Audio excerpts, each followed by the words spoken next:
Impeccable. Hop.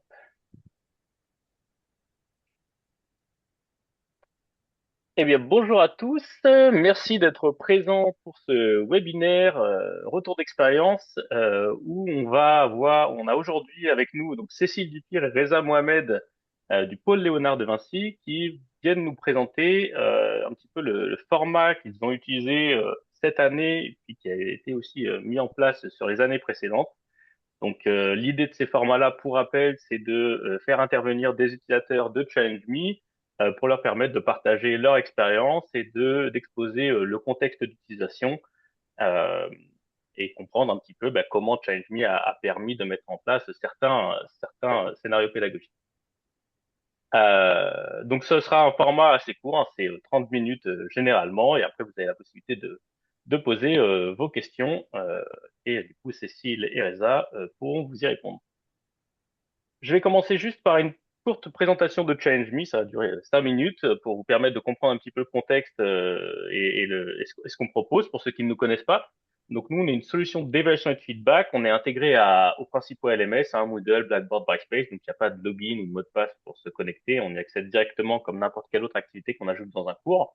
Et on travaille aujourd'hui avec l'enseignement supérieur exclusivement, donc des écoles de commerce, des universités, des écoles d'ingénieurs et des écoles également spécialisées, donc en France principalement, mais aussi en Suisse, Canada et Belgique. En ce qui me concerne, je m'appelle Jean et moi, à ChangeMe, je m'occupe d'accompagner les utilisateurs dans la plateforme, donc que ce soit sur des questions techniques ou sur du suivi de projet. On est là, on a une équipe qui est là pour vous accompagner sur les activités que vous souhaitez créer. Donc rapidement, Challenge Me, qu'est-ce qu'on fait? Donc nous, comme je vous l'ai dit, on est une solution d'évaluation et de feedback. On va permettre, on nous connaît initialement sur l'évaluation par les pairs, où on demande sur deux formats, hein, notamment l'évaluation de travaux entre pairs, où on demande aux étudiants de déposer des travaux et d'évaluer les travaux des autres.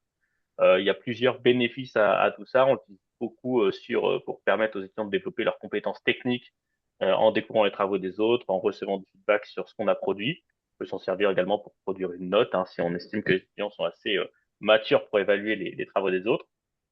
Et aussi sur un autre format qui est l'évaluation intragroupe, où là, on demande aux étudiants de s'évaluer au sein d'un groupe.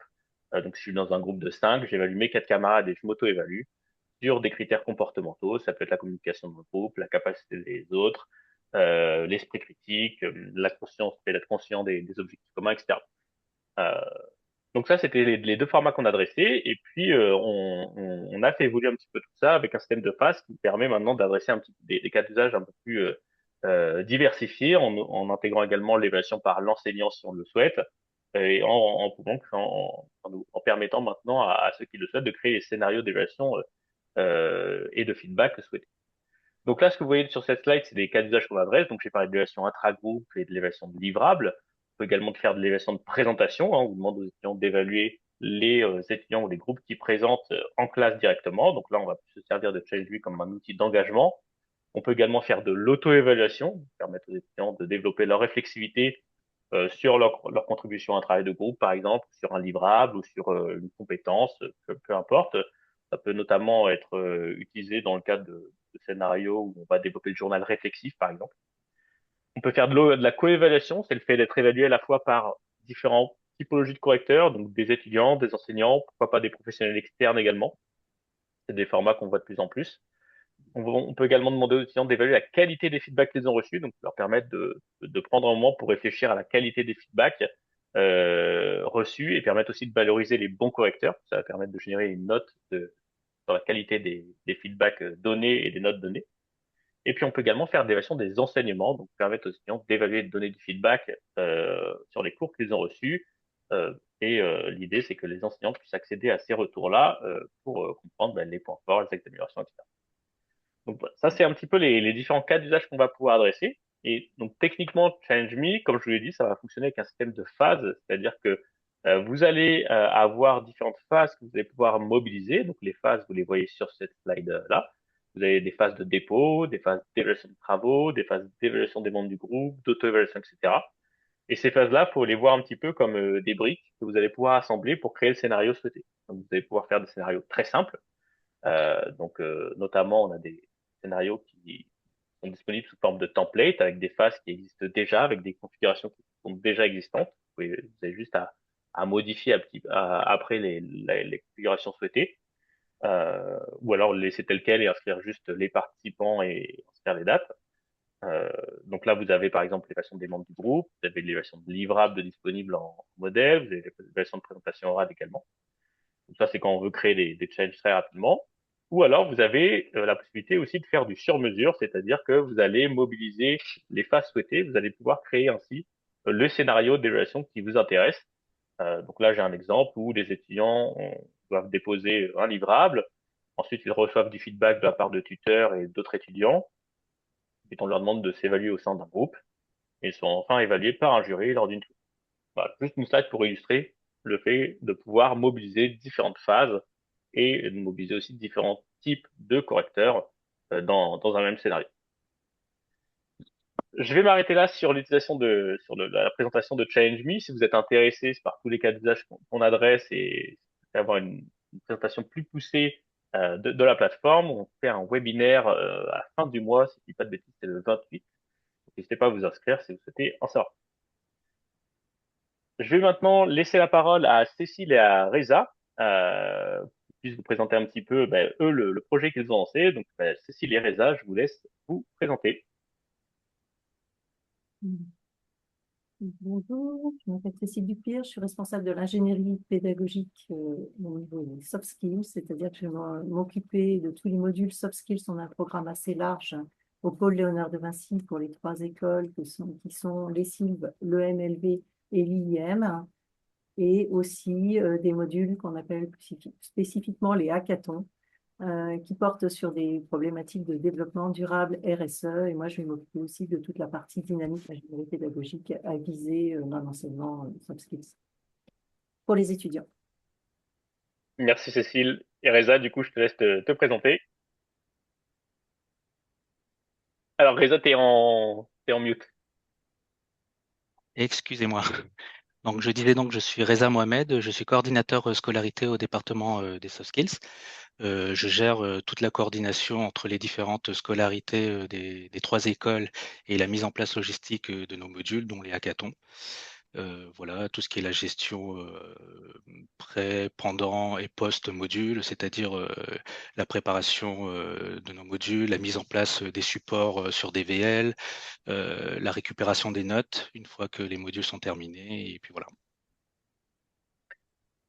Est-ce que, vas-y, Oui, Savoir, effectivement, quand on intervient et quand on a mis en place Challenge Me, on l'a mis en place la première fois en 2023 pour un module qui s'appelle les relations humaines dans la coopération en équipe, qui correspond donc à un module de travail sur la capacité des étudiants à travailler en collectif et à travailler sur les relations qu'ils peuvent avoir à l'intérieur d'une même équipe pour pouvoir les améliorer, être efficaces et les plus professionnels possibles. Donc nous, quand on met ça en place, quand on a décidé de mettre en place Challenge Me, dans ce cadre-là, ça concernait à peu près 1200 étudiants oui. avec en français et en anglais, et tout ceci, évidemment, sur une seule semaine de cours, avec 3 créneaux différents d'intervention sur 2 sites différents, puisqu'on avait Paris et Nantes. On n'avait pas encore Nantes à l'époque. est-ce que vous pouvez nous parler un petit peu du contexte de l'activité, du coup, l'objectif, comment vous avez souhaité organiser ça, comment Challenge Me s'est intégré à ce projet?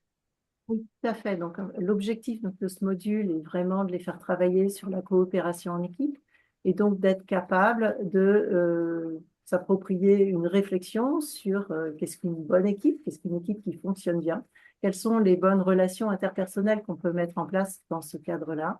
Et donc, dans le cadre de notre objectif pédagogique, bien entendu, on a pour finalité de les amener à être capables de mettre en œuvre la sécurité psychologique, qui va être un des 5 critères essentiels du bon fonctionnement. Et à l'intérieur de cette sécurité psychologique, il va falloir, bien entendu, être capable de dire aux autres ce qu'il en est du fonctionnement, de la façon dont on se sent, et de pouvoir, en fait, faire preuve d'assertivité.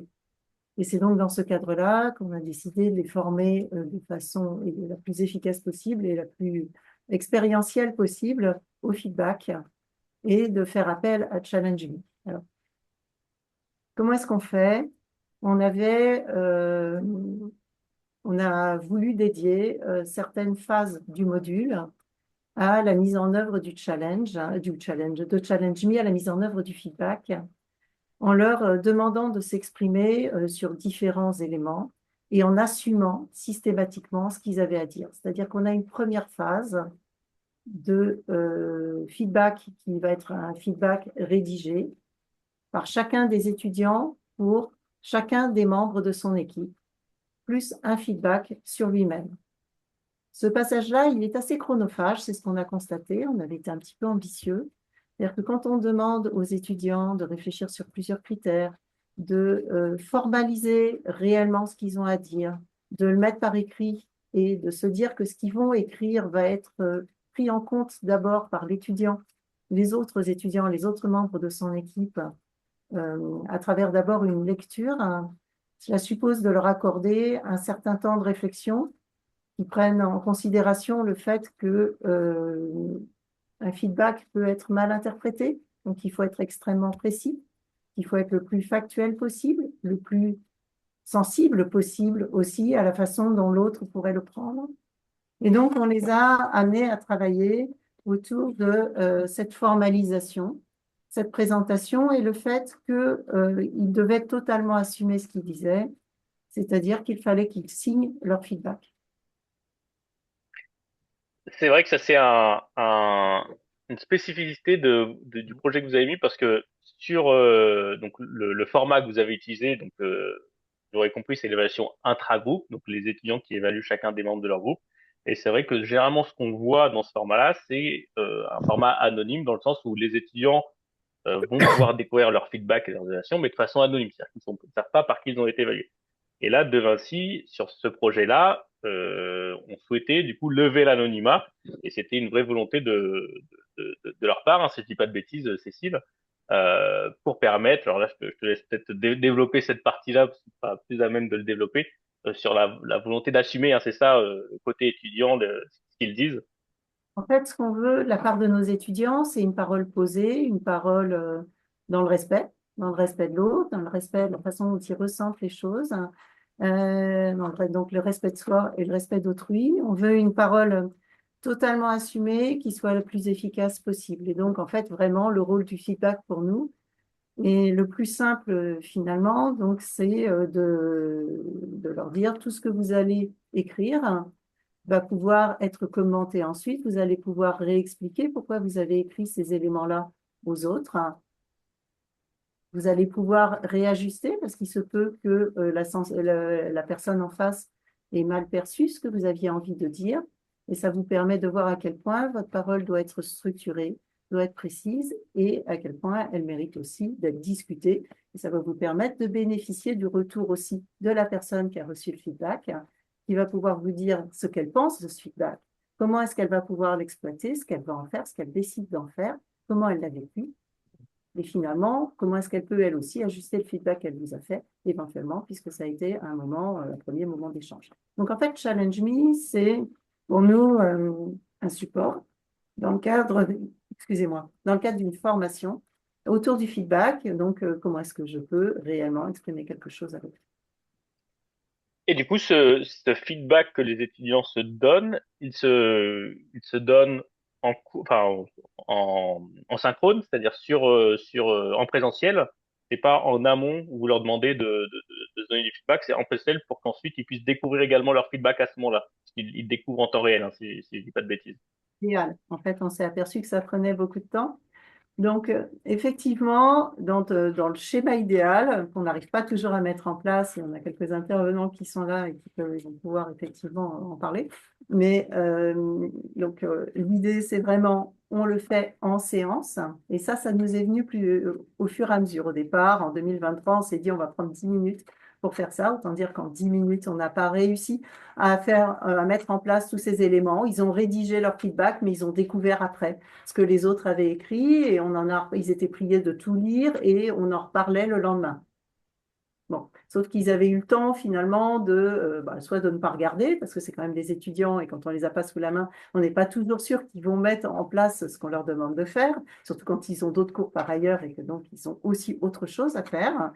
Donc, on s'est dit qu'effectivement, ils n'avaient pas tous regardé. Certains l'avaient très, très mal pris. D'autres avaient totalement bâclé leur feedback. D'autres n'avaient pas signé leur feedback et donc n'assumaient pas complètement et n'étaient pas forcément ouverts à la conversation. Donc, la première année, c'était plus, ça a été mis en place. Enfin, on a tâtonné. En fait, ce qu'il faut voir, c'est que c'est des cohortes quand même de 1200 étudiants. C'est-à-dire qu'on va avoir pour ça une trentaine d'intervenants différents qui eux-mêmes suivent beaucoup d'étudiants avec plusieurs groupes. Et chacun va l'avoir fait un peu à sa façon. Donc, il a fallu aussi que chacun trouve son mode de fonctionnement, qu'on ajuste et qu'on décide d'un mode de fonctionnement plus efficace. Donc, maintenant, on a une plage plus importante. C'est fait pendant le cours. On a présenté ce que c'était que le feedback. On met en œuvre 2 fois. Première fois au bout enfin, c'est le mercredi, donc ça s'enchaîne de cette façon-là. Première fois, donc un premier jour, on leur dit, vous écrivez vos feedbacks, ça se passe en cours. Vous allez ensuite pouvoir voir comment ces feedbacks, ce que disent les autres sur votre propre feedback, sur votre propre prestation, et la façon dont vous avez fonctionné. Vous allez aussi pouvoir évaluer la façon dont vous avez fonctionné en équipe, de votre point de vue. Donc, c'est aussi intéressant d'avoir cette auto-évaluation. Et vous allez avoir un moment de partage autour de ça.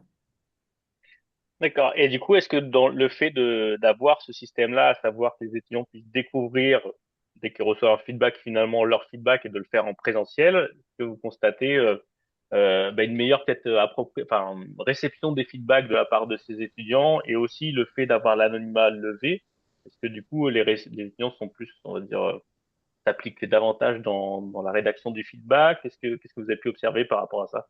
Alors, les étudiants sont plus impliqués dans la rédaction du feedback parce qu'effectivement, il y a quand même la relation interpersonnelle est beaucoup plus forte dans ce cadre-là. Je vais dire quelque chose à quelqu'un avec qui je vais encore travailler pendant une semaine, enfin pendant quelques jours. Il va falloir effectivement que ce soit quelque chose de mesuré parce qu'ils prennent conscience du fait qu'ils sont en train de construire cette relation. Donc, on est vraiment dans la construction de la relation. On est dans le fait que tout ce qui va être écrit va devoir être assumé, va devoir être discuté, que finalement, je vais peut-être être ramenée à dire oui, j'ai pas choisi les bons mots, c'est pas exactement ce que je voulais dire et je vais pouvoir repréciser ma pensée, mais j'ai quand même conscience du fait que ce que j'ai écrit a un premier impact et souvent ce premier impact peut être fort et c'est ça qui va créer, la réaction, l'émotion en fait de la personne en face. Ils apprécient ce moment d'échange ensuite. Et par contre, la rédaction, c'est reste quelque chose pour nos étudiants d'assez exigeant. Donc, ce qu'on constate aussi quand on regarde ce qui a été écrit dans Challenge Me, c'est que parfois certains vont avoir utilisé aussi de l'IA pour reformuler quelque chose qui leur paraît difficile à formuler. Donc, ils apprécient ce moment de réflexion. L'IA enlève pas l'élément de réflexion. Par contre, les formulations ne sont pas forcément exceptionnelles quand on les regarde parce que ils ont pas forcément confiance en eux dans la façon de formuler les choses. Et au même titre que quand ils nous envoient, nous, enseignants, des mails, parfois, c'est très souvent reformulé avec l'IA, là aussi, ils vont avoir tendance finalement à poser les éléments euh, et proposer à l'IA de reformuler quelque chose qui leur semble effectivement complexe à formuler. Et concernant la préparation des étudiants justement à cet exercice-là, comment est-ce que vous les préparez? Est-ce que c'est une formation feedback? Vous leur montrez un petit peu les attendus en termes de feedback? Et quelles sont vos attentes vous de votre côté? Comment c'est mis en place? La formation n'est pas centrée sur le feedback en tant que tel. On a de la gestion de conflits, on a plein Ouais, d'éléments. On a les postures, on a pas mal d'éléments qui apparaissent dans ce cadre-là. Mais en fait, il faut voir qu'ils ont déjà eu une année de cours aussi avec nous. Donc, on leur a fait travailler le feedback sur les prestations à l'oral systématiquement. On leur fait travailler le feedback de l'écoute aussi. Donc, être capable de poser des questions de clarification, de faire un tour sur ce qu'on a reçu, etc. Capable d'évaluer. Donc, ils ont l'habitude, en fait, de faire des d'accord. on les a déjà un petit peu préparés à ça l'année d'avant et on leur présente d'abord la méthode sandwich, simplement déjà pour bien leur donner l'habitude de partir sur quelque chose de positif et de ne pas rentrer dans notre tendance assez spontanée qu'on a pu avoir, notamment je pensais, c'est un côté assez français, mais d'être très très rapidement dans la critique et de voir immédiatement ce qui ne va pas, mais d'aller chercher vraiment du côté positif et d'aller aussi du côté de l'encouragement, la recherche, la création finalement de solutions. Donc on leur présente le feedback sandwich en insistant beaucoup à ce moment-là aussi autour de l'assertivité, du factuel, donc c'est tout un accompagnement. Et comme je vous le disais, c'est en 2 fois, c'est-à-dire qu'ils vont passer une première fois, ils vont tester, on voit ce que ça donne, on voit l'impact aussi sur la dynamique d'équipe, et on va le refaire une deuxième fois. Et cette fois-ci, on va être un peu plus exigeant sur la formulation aussi. Et ce qui est D'accord. être aussi les échanges, c'est-à-dire qu'en fait, l'intervenant dans ce cadre-là a un rôle essentiel puisque c'est lui qui va accompagner, qui va aussi écouter ce qui se passe à l'intérieur des différentes équipes pour pouvoir désamorcer éventuellement, pour pouvoir valoriser aussi ces formulations-là, arriver à transformer et faire en sorte que ce soit quelque chose qui soit positif, que personne ne se referme en fait finalement avec ce qu'il a entendu. D'accord. Du coup, dans le dispositif, on a aussi les intervenants qui peuvent accéder au feedback échangé dans les différents groupes et venir accompagner du coup ces groupes-là, ces étudiants. Euh, Tout à fait. Alors, il y a ces possibilités-là, sachant que dès qu'on est en présentiel, on essaye d'être le moins possible sur l'outil, parce qu'on essaye de déconnecter au maximum nos étudiants des ordinateurs, donc ils formulent, ils regardent, etc. Mais on veut vraiment, là, ça va se faire beaucoup à l'oreille, plutôt que d'aller regarder effectivement ce qu'il peut y avoir. Par contre, on a aussi des cours qui peuvent être en distanciel, et dans ce cadre-là, l'accès au feedback est important. Même si l'intervenant va passer d'un groupe à l'autre, parce que finalement, nous, on est oui. des coachs. Hein. Et donc, l'idée, c'est d'être énormément auprès de ce qui se passe finalement dans les équipes, ce qui se passe d'un point de vue interrelationnel. En, en termes d'organisation, du coup, je ne sais pas s'il y avait d'autres points à ce sujet-là que tu voulais développer, Cécile. On avait encore un autre, c'est Vas-y. ces étudiants donc, qui sont en deuxième année post-bac, donc de l'ESIV, de MLV et de l'IM, vont être amenés à se retrouver. Alors, ils ne vont pas retrouver les mêmes équipes, hein, c'est toujours 1200 étudiants, on remélange tout le monde, mais ils se retrouvent lors d'une semaine hackathon, donc ils portent sur des thématiques différentes. Mais on va aussi réutiliser Challenge Me lors de la dernière phase de ce hackathon, puisqu'on les fait avant la soutenance, avant qu'ils nous présentent véritablement leur projet. On les fait réfléchir sur leur dynamique d'équipe, sur la façon dont ça s'est passé. Donc, ils sont accompagnés tout au long de la semaine d'un point de vue soft skills de ce côté-là, très méthodologique, très relecture. Et on les amène tous les jours à réfléchir à la façon dont ils se sentent finalement au sein de leur équipe, ce qu'ils veulent améliorer, ce qu'il faut arrêter, ce qu'on peut tenter. Donc, on favorise énormément les feedbacks et l'assertivité. Mais au moment d'une relecture d'équipe, on va leur demander aussi de préparer tous ces éléments-là en utilisant un nouveau challenge. Donc, ce qu'on a constaté dans le cadre du hackathon, c'est pareil, hein, c'est toujours accompagné par les coachs. Ce qu'on a constaté, c'est ils sont en mesure en fait de répondre tous et ils vont le faire assez sérieusement. Donc, ils vont faire des retours qu'ils essayent de faire assez fouillés, d'autant plus qu'on leur demande aussi d'être capable d'identifier qui a apporté le plus dans l'équipe et comment, qu'est-ce qu'ils ont concrètement apporté chacun, qu'est-ce qu'ils ont apporté comme compétences relationnelles, en plus des compétences du travail effectué, etc. Donc, ce Challenge Me est utilisé une deuxième fois et ce qui est intéressant, c'est qu'on a vu au fur et à mesure une meilleure utilisation sur les 3 ans. Donc, une appropriation progressive. Ce qui s'est passé aussi, c'est qu'on a changé les questions. C'est-à-dire que la première année, on avait mis beaucoup de questions. Maintenant, on a quand même simplifié pour être au cœur finalement des relations interpersonnelles, pour simplifier l'utilisation pour les étudiants. Et ce dont on a bénéficié aussi de votre part, c'est le fait que effectivement les feedbacks ne sont plus du tout anonymes. Donc, ça rentre dans notre attendu pédagogique. C'est vrai que cette partie-là, c'était comme je le disais hein, au début du webinaire, c'était que effectivement, par défaut, c'était anonyme et puis là, c'est vrai que c'était une demande de votre part, notamment aussi sur des feedbacks en temps réel. Et c'est vrai que c'est intéressant de savoir comment c'est exploité. Et c'est vrai que là, on l'a bien compris par rapport à ce que vous avez pu exposer. Euh, Oui, pour revenir rapidement sur la partie technique, justement la mise en place du Challenge Me, le Challenge Me est déjà intégré sur DVL. Donc, il est très simple d'utilisation et effectivement, Je précise juste, Reza, pour ceux Oui, qui sont externes à De Vinci, DVL, c'est Moodle ainsi. Donc, Moodle, c'est ouais. votre Moodle. Voilà, c'est ça, le DVL du pôle, enfin le Moodle du pôle. Donc, il est déjà intégré et donc la mise en place se fait très facilement. On a juste à constituer, enfin, très simplement, voilà, on a là les 1200 étudiants à gérer, donc on constitue nos équipes, voilà, par groupe, par équipe, intervenant. Donc, on fait un fichier Excel, on fait un import, et je crois que ça, c'est une nouveauté, Jean, il me semble aussi, non? Le fait qu'on puisse le faire directement, parce qu'on passait toujours par Challenge Me. Alors Enfin, sur le l'import, ça dépend. Il y a des différents formats d'import qui ont évolué au fil des ans. Donc effectivement, c'est une partie qui bouge pour permettre de simplifier ensuite l'import. Mais effectivement, maintenant, c'est très simple. On demande juste deux colonnes, hein, email et groupe, et ça suffit pour constituer les groupes. ouais, exactement. Donc, on peut le faire nous-mêmes. Il y a aussi les questions, on peut les personnaliser. Il y en a qui sont déjà proposées par défaut, par thématique, il me semble, qu'on peut voilà changer, enfin créer nous-mêmes nos thématiques. Ensuite, sur l'affichage en temps réel, ça je reviens dessus parce que ça aussi ça a été une demande particulière de notre service. Comme les intervenants ne passaient pas forcément les challenge me au même moment, euh, au départ, je crois qu'il y avait une deadline d'affichage des résultats que voilà que les étudiants et les intervenants pouvaient voir une fois que cette deadline atteint.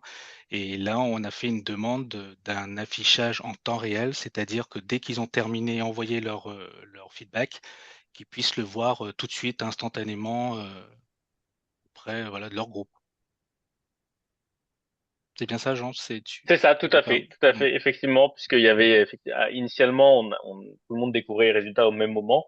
Et c'est vrai que l'affichage en temps réel est pertinent dans les cas notamment d'activités en présentiel. Donc ça marche pour votre contexte, ça marche aussi pour d'autres. Mais c'est vrai que c'était une demande de votre part à ce niveau. C'est ça. Et au niveau de la formation de nos étudiants, on avait mis, enfin, tu nous avais mis en place des vidéos, des vidéos tutos qui sont très bien expliquées, donc qu'on envoie systématiquement en amont aux étudiants et à nos intervenants. Donc voilà, que dire d'autre sur la partie technique, que le service support. Oui, vas-y, Jean. Non, j'allais dire peut-être ça peut être intéressant aussi par rapport à concrètement sur site comment c'était organisé parce qu'il y a 1200 étudiants quand même donc c'est des fortes cohortes à gérer. Comment Mhm. c'était réparti est-ce qu'il y avait différents voilà comment vous répartissiez les groupes dans les classes et comment est-ce que c'était fait tout ça? Bah, quand on constitue nos groupes, comme on est en transversalité, on fait en sorte déjà de mélanger les trois écoles. Et on fait en sorte également que donc dans un groupe ou dans une équipe, que ce soit un peu mélangé au niveau des majeurs, voilà, des majeurs ou des spécialisations. Euh, voilà, donc on fait en sorte d'avoir des équipes équilibrées dans la mesure du possible et que ce soit mélangé, voilà, par rapport aux trois écoles. Et ça, c'est un travail en amont, voilà, qui est fait par Cécile et moi. Et une fois que l'import a été fait, voilà, sur WebApps pour que ce soit affiché sur le planning des étudiants, sur leur emploi du temps, et que ça se répercute aussi sur DVL, comme ça qu'ils puissent voir aussi leur groupe et que comme ça c'est également plus simple pour le Challenge Me de pouvoir les retrouver, voilà, retrouver leurs équipes en faisant l'import sur DVL Moodle. D'accord. Voilà. Très clair. Merci Reza je sais pas s'il y avait d'autres points que tu voulais aborder également. Non. Impeccable. Ça marche. Du coup, je vais laisser la parole à ceux présents. Si vous avez des questions à poser à Cécile et Reza, je vous laisse alors, soit les poser dans le chat si vous le souhaitez, ou activer votre micro, les poser directement. Ou si vous souhaitez intervenir, parce je sais que j'en ai compris qu'il y avait des intervenants qui étaient également présents. Si vous souhaitez aussi partager vos retours, n'hésitez pas.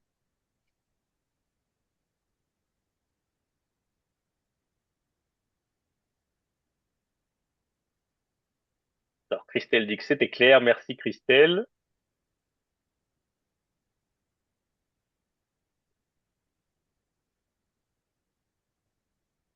Merci Laura pour le retour.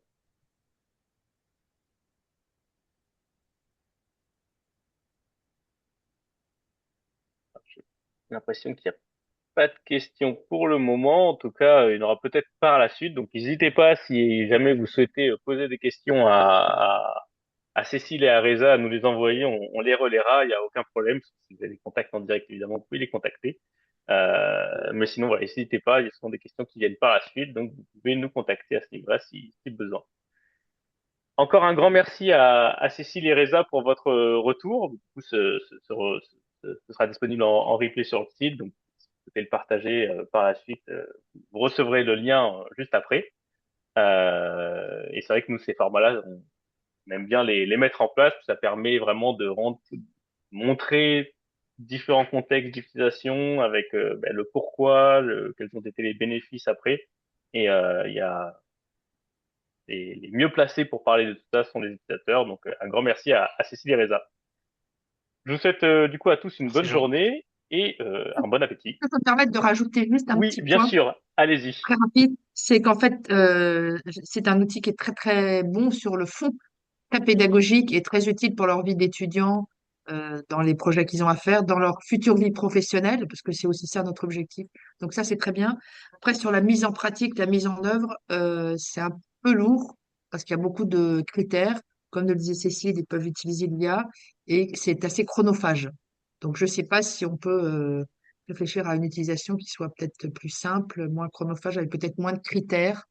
Ça, je parle aussi du retour des étudiants. Voilà, c'est ma question là-dessus. Alors c'est vrai que la configuration après peut être adaptée de plein de façons différentes. Donc sur la partie chronophage, il faudra voir effectivement qu'est-ce qui a été chronophage. Est-ce que c'est la rédaction des côtés étudiants? Est-ce que voilà, peut y avoir différentes choses. Donc mais du coup j'imagine que c'est des choses qui peuvent être ajustées après sur le projet. Donc Ça aurait Et été en termes de critères, peut-être il y a des choses plus simples à regarder. C'est une question. Mais on a déjà beaucoup simplifié, non, Cécile, par rapport au début au niveau des critères, là. On t'entend pas, Cécile? important.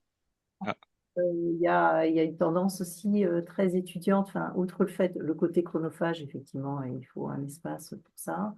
Il y a une tendance de toute façon chez nos étudiants, ce qu'on constate, quand ça devient un petit peu difficile en formulation, à aller vers l'IA. Voilà. Ça, c'est un des gros problèmes. Ça résout le côté chronophage, mais ça permet pas l'appropriation.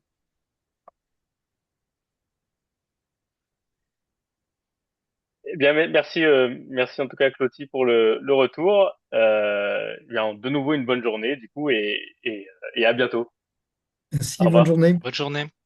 Merci. Merci, au revoir.